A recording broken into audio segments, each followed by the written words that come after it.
Ladies and gentlemen, welcome back to the Felix Daily Political Analysis. Yesterday, during the presentation of the NADCO report, that is the National Dialogue Committee report, to President William Ruto at State House, I came to notice something very interesting. This is the one regarding GACHAGUA, the Deputy President of the Republic of Kenya. If you are following the proceedings keenly, you would have noticed something. The mood of Rigathi Gachagua tells it all. The guy isn't happy, the guy wasn't happy during the presentation. And the report was presented by the NADCO team, both the Azimio and the Kenya Kwanza side. And before it was presented to William Samoei Ruto at State House, the team were in Capitol Hill, Raila Odinga's office in Capitol Hill, and they presented the NADCO report to Raila Amolo Odinga.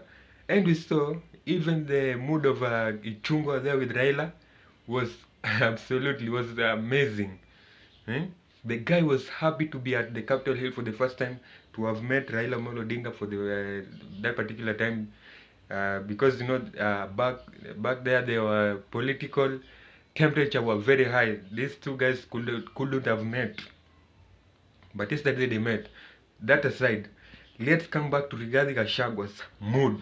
Ladies and gentlemen, allow me to play for you this video of Rigathi Gachagua so that you can, if you didn't watch that clip, you see Rigathi Gachagua's mood, and even the way the Rigathi Gachagua speech was shortened. His speech was short speech ever. Your Excellency, our President, Dr. William Ruto, Your Excellency, former Vice President Kalonzo Musyoka, and members of the two teams that have been trying to come up with a document to put our country on a peaceful trajectory.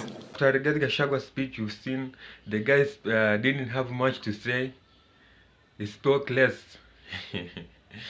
And you remember back there, Rigathi Gachagua was vibrant. Everyone, this is the guy who came up with the shareholding thing in government, and even told those in opposition that this Kenya Kwanza government is a shareholders government. That you will be getting your shares according to how you voted for the this particular government, the KK government.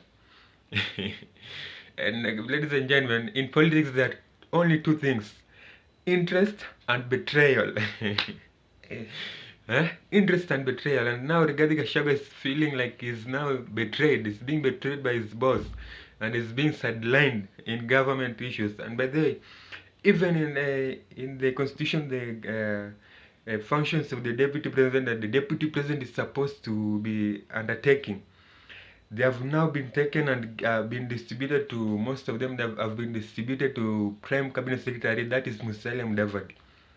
Gachagua has been left to fight alcohol in Mount Kenya, coffee prices in Mount Kenya. That's the only work he has been left with to do. Ladies and gentlemen, here in politics, when you are in politics, I always say there are only two things: interest and betrayal. And you should be able, if you are a politician, you should be able to play your cards safely. Rigathi Gachagua just came from nowhere, and he became a deputy president. So he thought now he can do anything he wants. And even you can remember during Mandamanos, he was the one who was going early in the morning to his office at Harambee House Annex, organizing how police will go and beat the protesters outside here. You can remember that time during protest, Ruto was very smart.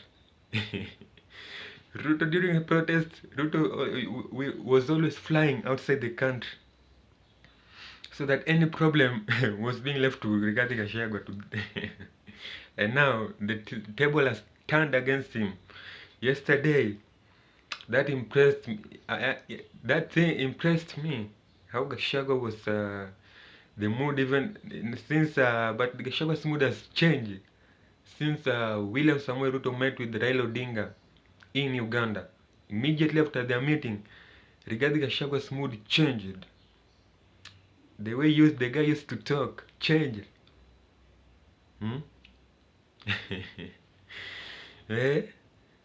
even like last Sunday, they were in a church in last Sunday, but when they were in a church at Kasarani with William Samuel Ruto, and if you were keen enough, you saw where the Gachagua was seated when his boss was speaking. His mind was not there. Ladies and gentlemen, without any further ado, allow me to leave it at this juncture. Let's meet in another video. Bye bye for now. I'm Felix.